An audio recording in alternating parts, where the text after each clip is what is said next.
What is up, guys? Welcome back to the channel. Today we're doing another video on how I actually fix something I had a bunch of issues with. I think the video before this, or it might be the video after this, in which you haven't seen this yet. We've done another video on something else that I had some issues with.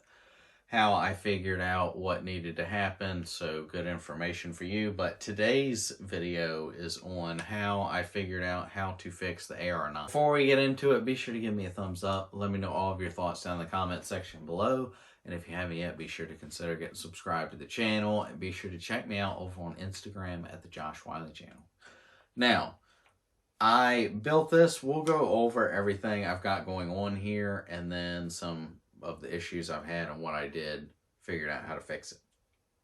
Back here is the KAK Shockwave pistol brace.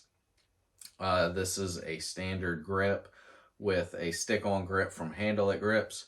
The lower and upper is from a company that's no longer in business, but it is FDE coated.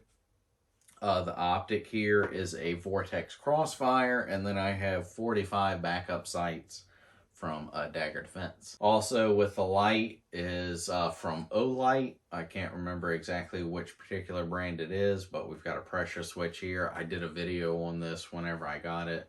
I really like that light. The handguard here, I actually custom made this. I think I did a video on it, and then out here we have a barrel shroud that I put on there just to extend it out like that. And hopefully sometime soon this will actually get a suppressor on it, so it'll look really cool.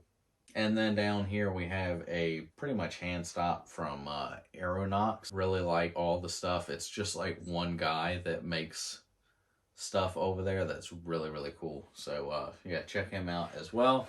So that's everything we've got going on here. This is an AR9. It takes a Glock magazines. So I was having a bunch of feeding issues with this.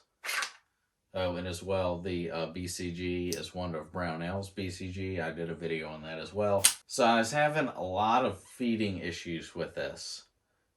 I would charge it and it would do 1, 2, 3, maybe rounds, and then jam every single time. So what I ended up doing is I actually went in here on the barrel. I'll try to take a picture in there and put it up on the screen. I actually machined a groove in there for the round to actually go up in there easier. I think that helped a little bit. After I did that particular modification, I was still having some issues. But I had seen a couple other people online do that and fix theirs, but I was still having issues on mine. But that is one thing I did. The other thing I did on here is because this is 9mm, the bolt will pop back as far as it will go. So with 9mm, since it's a smaller round, you actually don't want it to go back as far as it will go in a standard tube like we have here. So I had seen a lot of people talk about putting quarters in here and how much money to put in the tube to get it to function right. So I didn't do that. I actually figured out how much space in here was not needed, and actually machined a piece of aluminum to put down in here in the tube, and then put the spring and the buffer in here. So the BCG would not go back as far as it would without it. So it's like that deep in here. So the BCG would only go back to here and go back instead of going all the way back to here and going back. Once I figured out how big I needed that, started working great. You can get a 9mm spacer from a bunch of different companies. I didn't do that because I could just make my own for free. So that's what I did. Something else, once I did that, I was using some ammunition that was like coated with some stuff.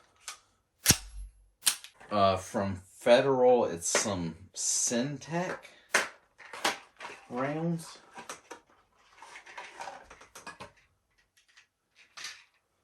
These, I've got some red ones and purple ones. When I would run this in this guy,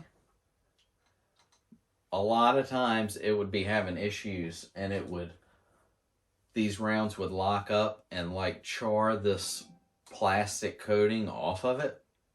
I'm not sure what that is. It would get a bunch of crap down in there in the chamber, and then I'd be having a bunch of issues. If I didn't use these rounds and use some regular rounds, it would run fine after I machined the groove down there in the barrel, the end of the chamber there, and then once I did this, not those rounds, this guy ran flawlessly.